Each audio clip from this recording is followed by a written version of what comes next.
स्वागत है आप सभी का भारतवर्ष इतिहास से आज तक में। आज रीवा राजविलास होटल में एक कार्यक्रम का आयोजन हुआ, मंदिरों के उत्थान संबंधी कार्यक्रम जिसका आयोजन किया गया, जिसमें प्रमुख रूप से विशिष्ट अतिथि के रूप में माननीय महाराज श्री पुष्पराज सिंह चौहान जी और मुख्य अतिथि के रूप में डॉक्टर कौशल कांत मिश्रा जी, विशिष्ट अतिथि के रूप में श्री राजेंद्र शुक्ल जी और मुख्य वक्ता डॉक्टर अखिलेश शुक्ल, प्राध्यापक समाजशास्त्र ठाकुर रणमत सिंह विश्वविद्यालय की ओर से आयोजक शंकर सिंह बघेल एवं डॉक्टर निशा सिंह जी की प्रमुख रूप से उपस्थिति रही और हमारे रीवा क्षेत्र के विभिन्न गणमान्य मंदिरों के प्रमुख पुजारी एवं इसके संचालनकर्ता धर्माचार्य प्रमुख रूप से उपस्थित रहे।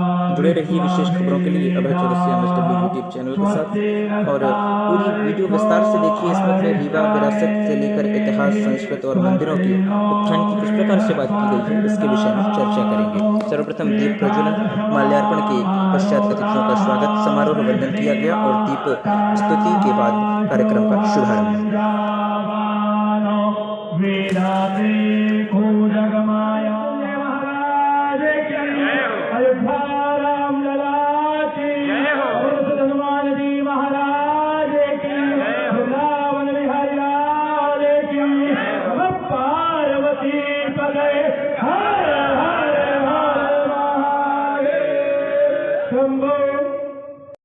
तो जब ये मंदिर बनना यहाँ शुरू हो जाएंगे आपके प्रेरणा से, तो विश्वास माने कि उसमें और इजाफा होगा। जो लोग आना जाना चाहते हैं, जो बाहर के पर्यटक आना जाना चाहते हैं, जो हो सकता कहीं अज्ञानता पूर्वक या सूचना के अभाव में कहीं और पहुंच जाए, तो उनको एक दिशा मिल जाएगी कि वो इन मंदिरों में भी जाएंगे।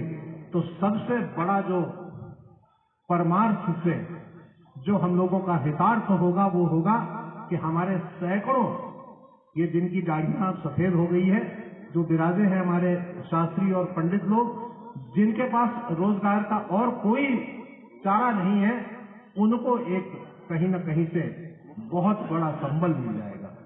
इस क्षेत्र की इकोनॉमी बढ़ जाएगी, इस क्षेत्र की रूरल इकोनॉमी बढ़ जाएगी और इसीलिए माननीय प्रधानमंत्री जी ने उसको लिया है।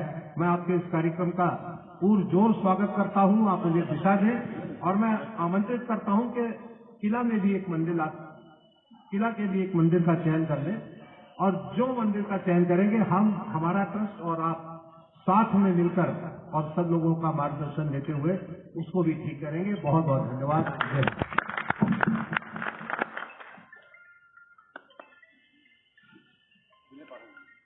बहुत आभार आपका हमारे आज के इस कार्यक्रम की गरिमा बढ़ी निश्चित तौर पर आपके आने से, आपके अपने विचार व्यक्त करने से। सम्माननीय हमारे कार्यक्रम के अध्यक्ष महोदय महाराजा पुष्पराज सिंह जी, एक बार जोरदार तालियों से आप पुनः इस्तेमाल कर दीजिए, स्वागत कर दीजिए।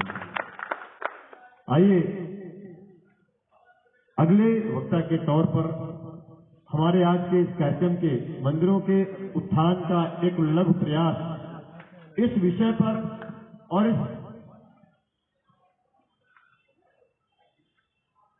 इस विषय पर और विधि के विषय में कई पुस्तकें इन्होंने लिखी, विविध विविध विषयों को उठा करके। ऐसे हमारे बीच सम्माननीय डॉक्टर अखिलेश शुक्ला जी, प्राध्यापक समाजशास्त्र विभाग यहाँ पर हैं। आपकी जोरदार तालियों के बीच मैं उन्हें माइक पर आमंत्रित करता हूँ कि आप आएं और अपने विचार व्यक्त करें।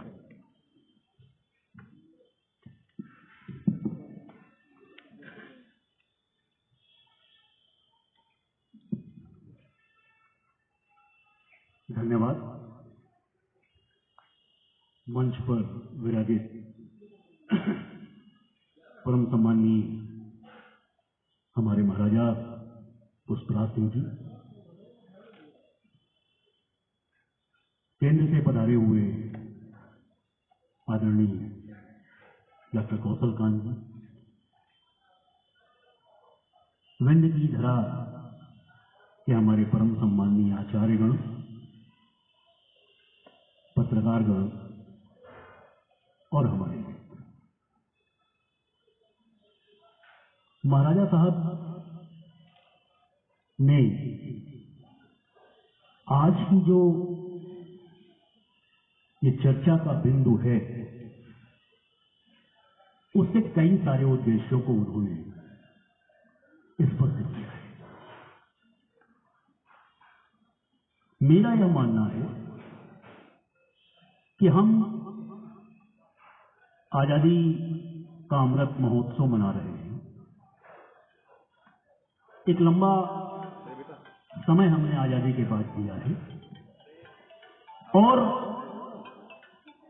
समाज का ऐसा कोई क्षेत्र नहीं है जहां हमने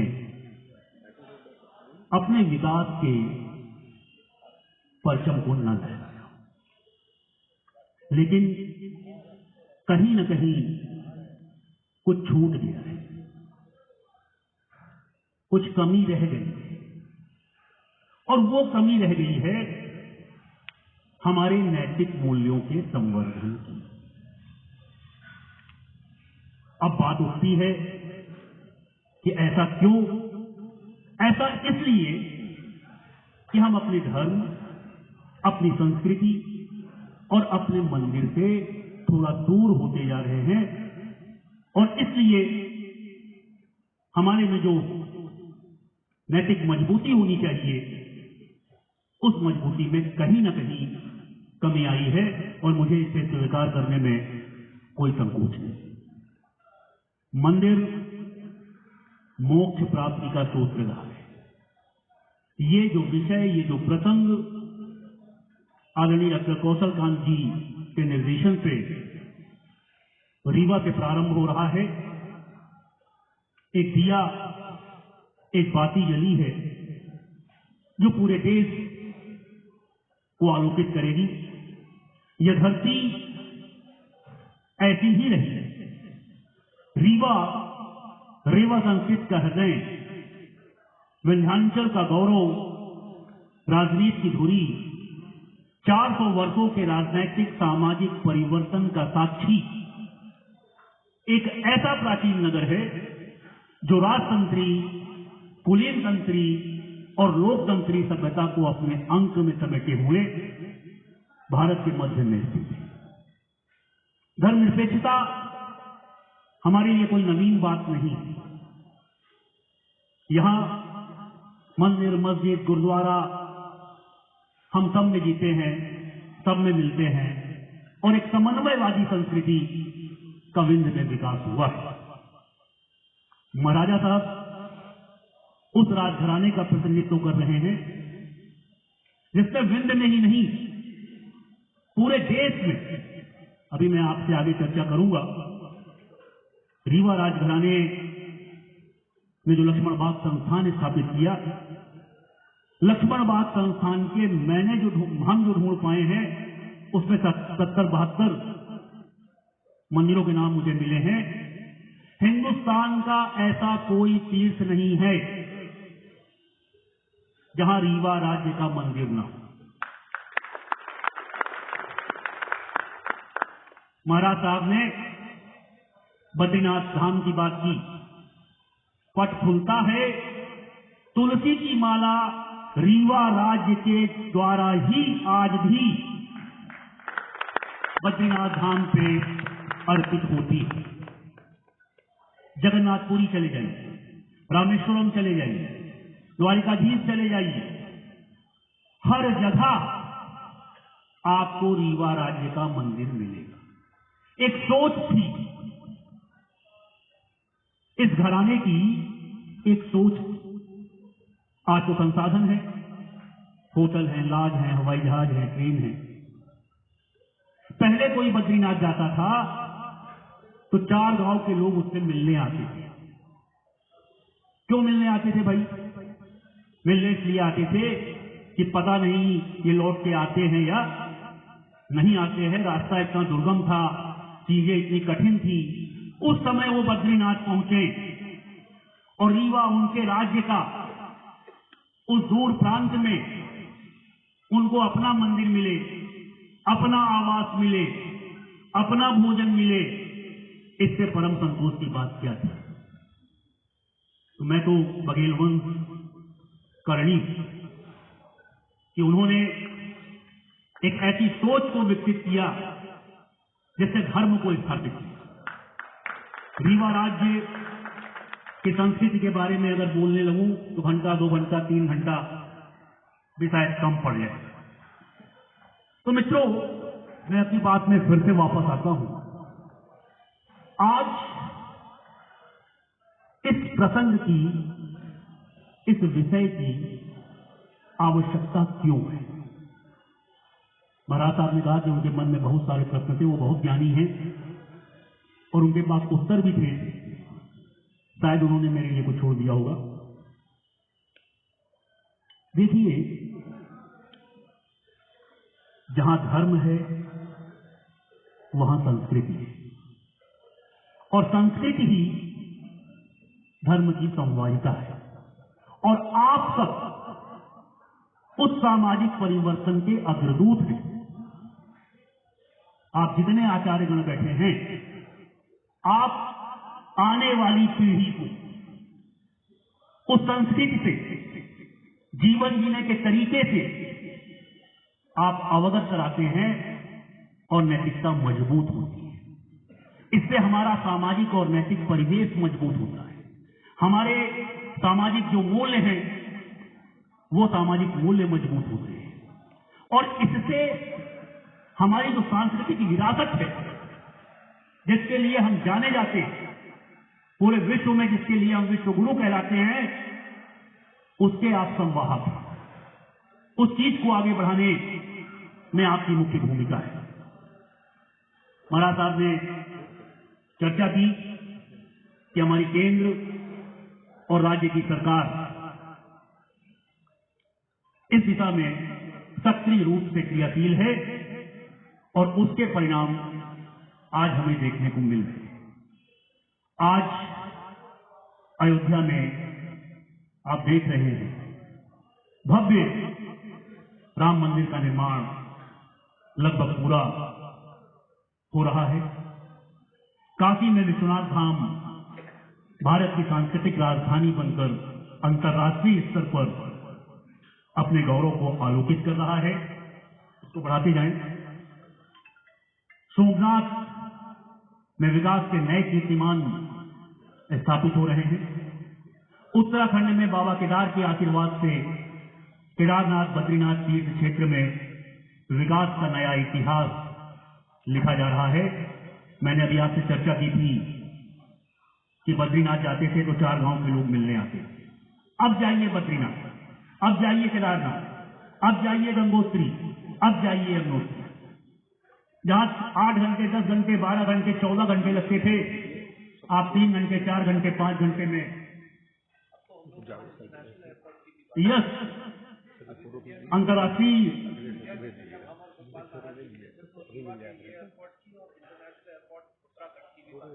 महाराज साहब महाराजा तो हैं ही, इनको प्रोफेसर होना चाहिए।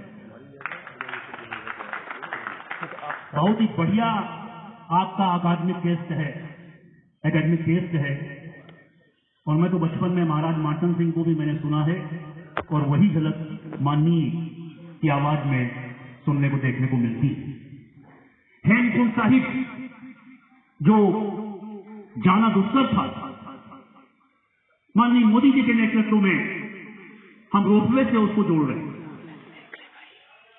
स्वदेश दर्शन प्रसाद योजना के माध्यम से हिंदुस्तान की आध्यात्मिक चेतना को माननीय मोदी जी के नेतृत्व में एक बार फिर से हम पुनर्स्थापित कर रहे हैं। इसी कड़ी में अति भव्य महाकाल लोक उज्जैन में हमारे सामने। मंदिरों में होता क्या है? मंदिरों में प्रार्थना, ध्यान, यज्ञ, पूजा, आरती, संग, घंटियां, इनसे क्या होता है? मंदिर जाते हैं तो हमें आध्यात्मिक शांति मिलती है। क्यों? क्योंकि वहां एक ऐसा वातावरण निर्मित हो जाता है कि वहां जाकर हमें आत्मिक शांति प्राप्त होती है और हमारे जो नैतिक मूल्य हैं, सही और गलत का जो फासला है, जिसको हम तय करने में डगमगाते हैं, वो निर्णय करने की क्षमता हमारी पर है। किसी ने कहा है मंदिर मंदिर नहीं, मन का द्वार है। यहाँ भगवान ही नहीं बसते, यह मन की शुद्धता का भंडार है। स्वर्ग की असीम शांति है यहाँ, आत्मीयता का संसार है यहाँ। पत्थर रूप में मूरत उसकी, रूप उसके हजार हैं। मंदिर, गुरुद्वारा, देवालय इस स्थानों का अंबार है। निज रोज यहाँ आने से मिलती खुशियां अपार हैं। आत्मा का परमात्मा के मिलन, मंदिर मोक्ष प्राप्ति का सूत्रधार है। मित्रों, हमारी जो ये सनातन संस्कृति है, इस सनातन संस्कृति को मजबूत करने में हमारा जो प्रतीक स्थान, हमारे जो मंदिर हैं, उनकी अत्यंत महत्वपूर्ण भूमिका है। और ये आस्था किसी एक व्यक्ति की नहीं है, ये आस्था न अखिलेश शुक्ल की है, न डॉक्टर कौशल कांत जी की है, न महाराजा पुष्पराज सिंह की है। यह आस्था जनमानस की है, यह आस्था देशवासियों की है। और इसी आस्था और विश्वास ने अंतर्राष्ट्रीय स्तर पर, वैश्विक पटल पर हमें हमेशा नेतृत्व करने की भूमिका पे आगे रखा है। और केंद्र सरकार के नेतृत्व में हमने राष्ट्रीय स्तर पे ही नहीं, अंतर्राष्ट्रीय स्तर पे भी अपने मंदिरों को स्थापित किया है। चाहे वो अबू धाबी की बात हो, चाहे मनामा की बात हो, तो एक प्रयास तो चल रहा है। और वो प्रयास, वो परिवर्तन अब धरती पर उतरता हुआ भारतीय जनमानस को दिखाई देने लगा है। अब आवश्यकता है हमारे आप की कुछ करने की। सोच प्रारंभ हुई है, इसको हम क्रियाविधि के रूप में आगे बढ़ाएं। विंध्य की यह माटी, बघेलखंड की यह माटी अति पावन है और ऐसे गौरवमयी इतिहास से भरी पड़ी हुई है, चाहे वो धार्मिक क्षेत्र की बात हो, चाहे सामाजिक क्षेत्र की बात हो, कि हम अपने आप से गर्व महसूस करते हैं। मीर ने रीवा के बारे में महाराज साहब कहा था कि हम हुए कि तुम हुए, हम हुए कि तुम हुए, कि मीर हुए, एक ही जुल्फ के असीर हुए। तो हम अलग नहीं हैं, हम अलग नहीं। जिस तरीके से ये शरीर विभिन्न अंगों से मिलकर बिना है, रामधारी सिंह दिनकर की पुस्तक संस्कृति के 4 अध्याय, उसमें उन्होंने लिखा है, हे थाय आर्य, हे थाय अनार्य, सक होड़ दल पाठान मोगल, एक देहे होलो लोइन, विंध्य की धरती भी इसकी प्रतीक है। आदरणीय डॉक्टर कौशल कांत जी को मैं बताना चाहूंगा कि यह धरती प्राचीन गोंडवाना लैंड है।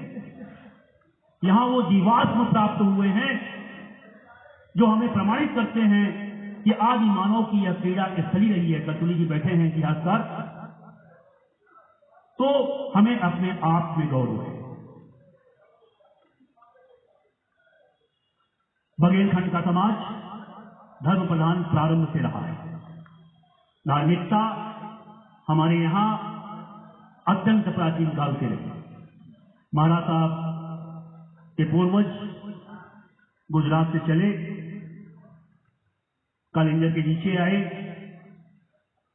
वहां स्थापित हुए, फिर बांधवगढ़ में स्थापित हुए और बांधवगढ़ से महाराज विक्रमादित्य जी रीवा की धरती पे आए और यहां से उन्होंने, जैसा कि महाराज साहब ने कहा, कोर्ट की स्थापना की। और वो भी समाज कल्याण है। अगर विक्रमादित्य जी से लेकर के मैं अभी तक की चर्चा करूं क्रमवार, तो बहुत समय लगेगा।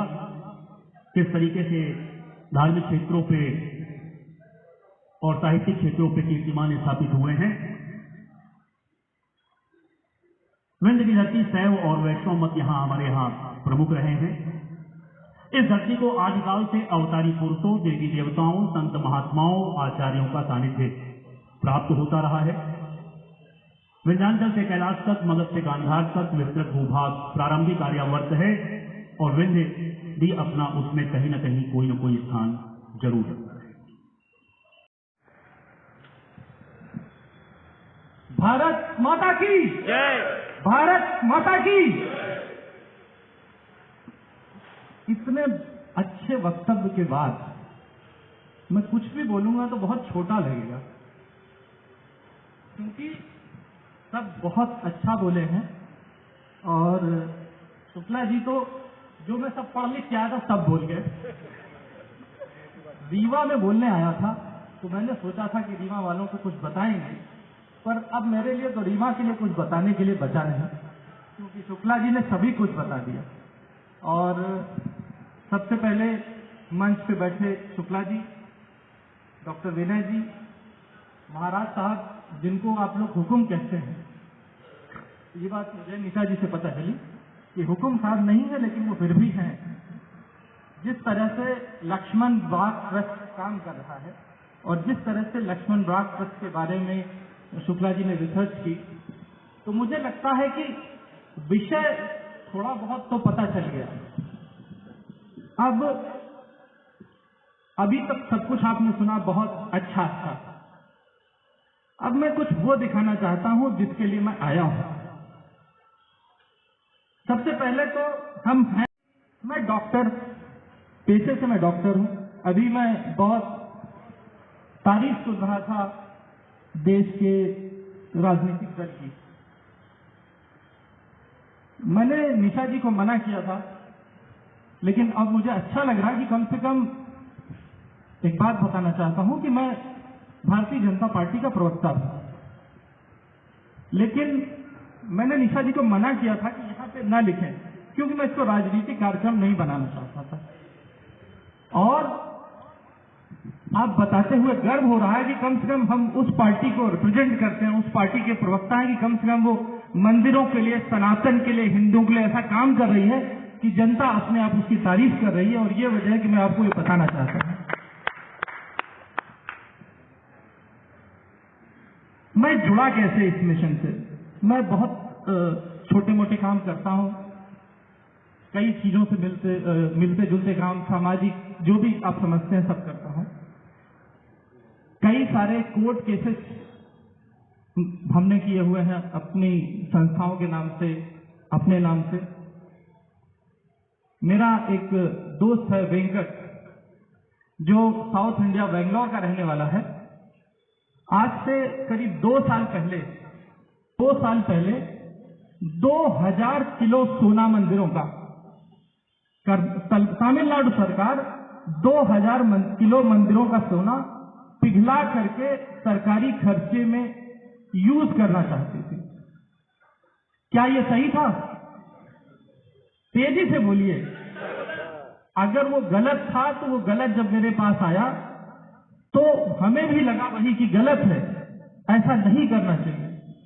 और फिर हमने उसमें अपनी तरफ से एक केस डाला, और चूंकि ये मामला साउथ इंडिया का था और नॉर्थ इंडिया की तरफ से जब केस पहुंचा, तो जो मामला करीब 3-4 साल से चल रहा था, उस मामले में सुनवाई हुई और तुरंत ही जजमेंट आ गया और मंदिरों का जो 2000 किलो सोना पिघलने वाला था वो रोक दिया गया।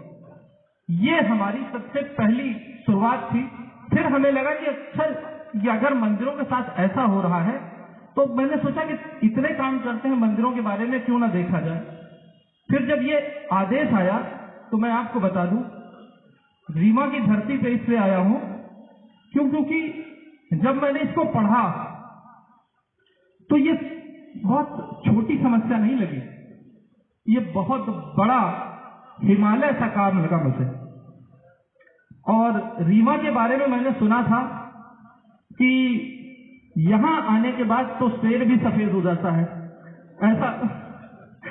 तो जब शेर भी सफेद हो जाता है तो कितना भी बड़ा काम ना हो, क्यों ना हो, वो काम रीवा से शुरू करेंगे और आप लोगों का सहयोग होगा तो काम भी शेर जैसा सफेद हो जाएगा और वो हमारी तरह काम करने लगेगा।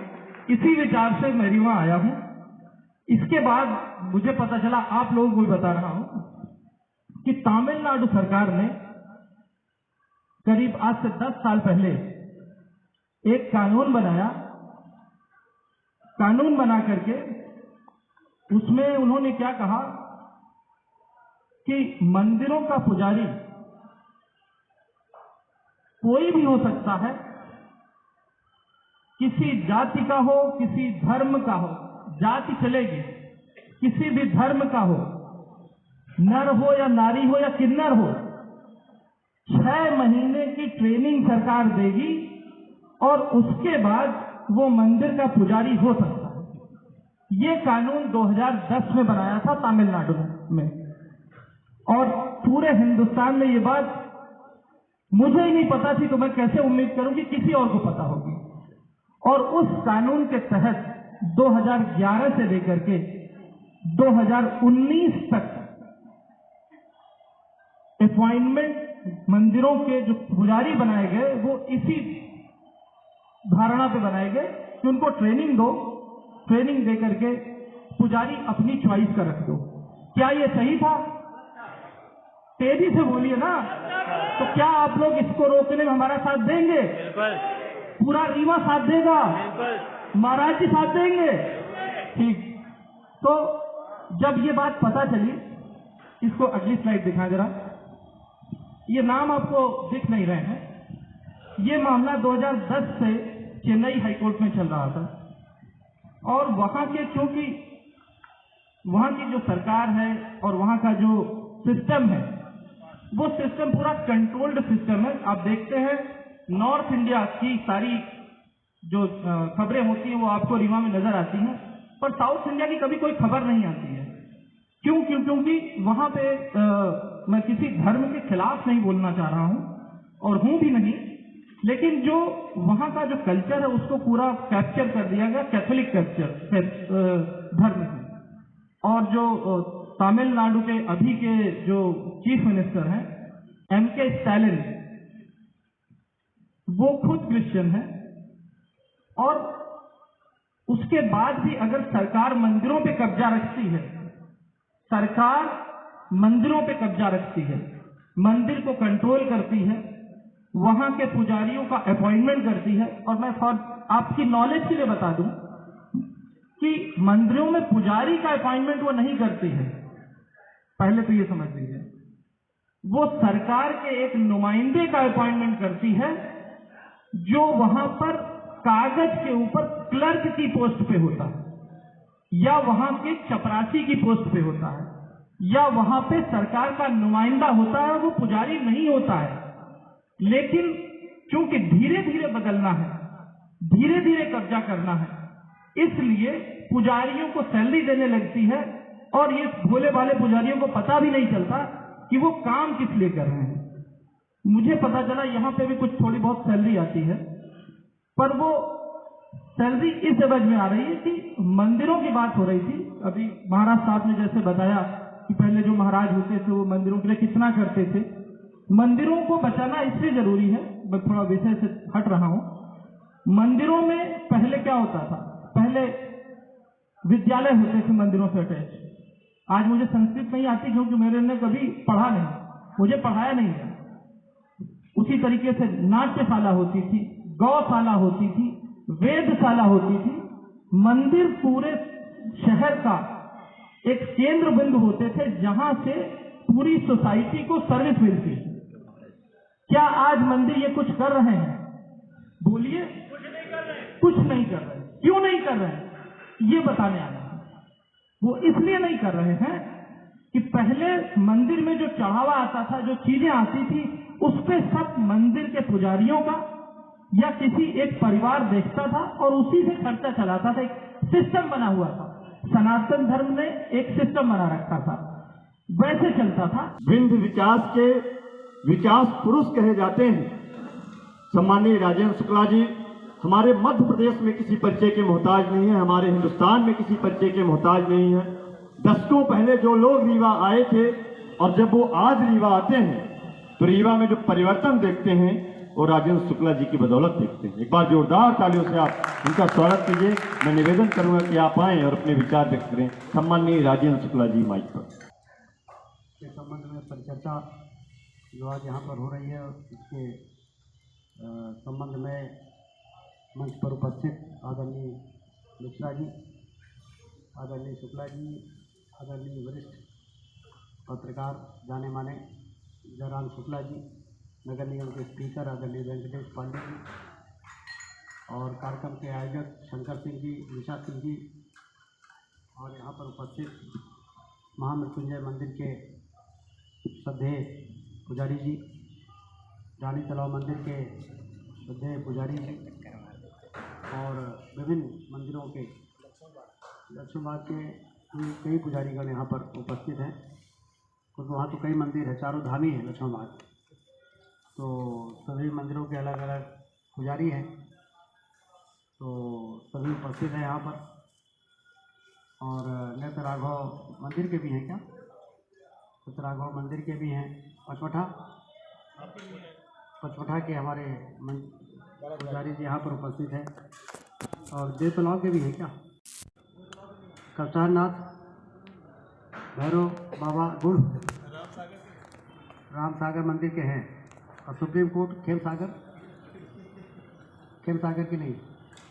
तो कुल मिला के हमारे क्षेत्र का पालन जिनके संरक्षण में हो रहा है, ऐसे भगवान के जो मंदिर हैं उसके पुनरुत्थान और फिर देशव्यापी जो मंदिर है उनको मिला के, और जिस प्रकार की चर्चा अभी मिश्रा जी कर रहे थे, तो क्या रास्ता होगा, किस तरीके से कोऑर्डिनेशन होगा, किस तरीके से एक समृद्ध मंदिर ज़रूरत जहाँ पर है वहाँ पर किस तरीके से उसकी फंडिंग होगी कि एक तरफ ज़्यादा आमदनी है तो दूसरी तरफ यदि कम है, लेकिन वो भी भगवान के बहुत बड़े आस्था का केंद्र है।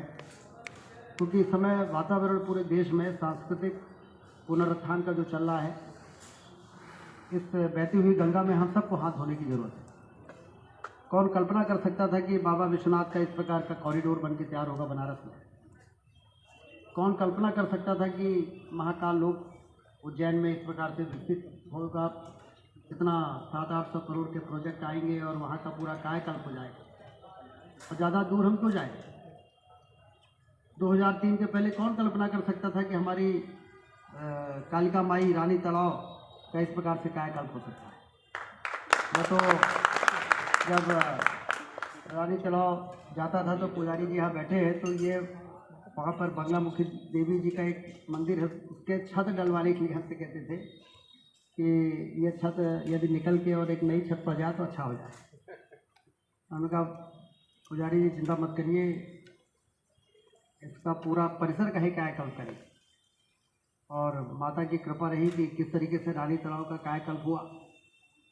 चरौला कि हमारे चरणनाथ स्वामी जी के तालाब में कोई कल्पना कर सकता था कि इस प्रकार से तालाब में सवेरे शाम हजारों लोग घूम सकते हैं। जब मैं सर्वे करने गया चरौला तालाब का और रानी तालाब की तरह, हमने कहा इसको विकसित करना है, तो जब सर्वे करने गए टीम के साथ, उसमें सरकार का 1 रुपया नहीं लगा। तब उद्योगपतियों से हमें कहा कि 3 करोड़ लगना है तो 50 लाख आप लगाओ, 25 लाख आप लगाओ, ऐसा कर करके। और रानी तालाब की तरह चरौला तालाब का जब सर्वे करने गए तो इतनी गंदगी थी कि लगता था कि गलती से यदि पैर रख देंगे तो कहीं गंदगी में पैर न पड़ जाए, पूरा उसको गंदा कर दिया था। लेकिन उसके चारों तरफ सुलभ कॉम्प्लेक्स बना के और फिर बाउंड्री वॉल बनाई, और बाउंड्री वॉल बनाने के बाद अंदर पेवर ब्लॉक लगा के, और जिस तरह से वो विकास हुआ, इसी प्रकार से कष्टारनाथ मंदिर में भी अभी जब गुड़ में सोलर प्लांट लगा तो हमें कहा सोलर प्लांट तो लग जाएगा, उसकी बिजली ग्रिड में चली जाएगी, उससे दिल्ली की मेट्रो ट्रेन चल रही है, सही बात है। 26% बिजली दिल्ली मेट्रो ट्रेन ले रही है और 74% बिजली मध्य प्रदेश में आ रही है। लेकिन गुड़ के लोग हमेशा कहेंगे हमको क्या मिला। तो इसलिए गुड़ में जितने मंदिर हैं, कष्टारनाथ बाबा का मंदिर, भैरव बाबा का मंदिर, और एक वहाँ पर देवी जी का मंदिर है, बूढ़ी माई, तो उसमें एक में 1.5 करोड़, एक में 1.5 करोड़ और दूसरे में 50 लाख, ऐसा करके। और हमने कहा कि इसका जब काम होगा और जब इसको लेके देखेंगे गुड़ के लोग, तो कहेंगे कि यदि गुड़ में सोलर प्लांट नहीं आता तो ये मंदिर का इस प्रकार से क्या करना है। तो इस प्रकार से मंदिरों के विकास के लिए मोदी जी की सरकार और भारतीय जनता पार्टी की सरकार जिस तरह से काम कर रही है, एक नई चेतना का विकास हो गया है। यहाँ आए हैं और इसी देश जो मंच का प्रचारण कर रहे हैं आशीष तिवारी निर्मल जी, उसका स्वागत कर रहे, छोटे भाई हैं, सबका स्वागत हो गया, उनका नहीं हुआ, उसको स्वागत करें। छोटे भाई हमारे आशीष तिवारी निर्मल जी।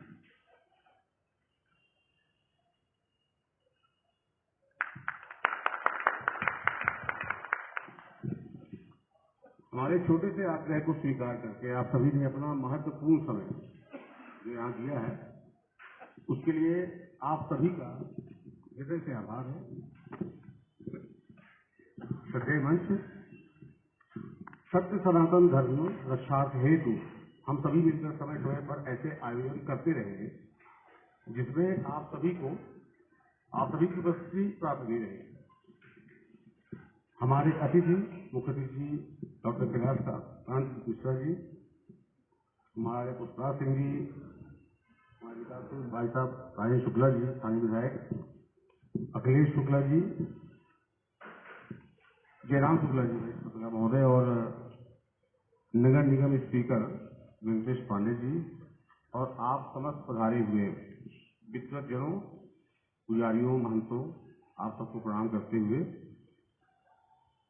मैं अपने हृदय से आभार व्यक्त करता हूं।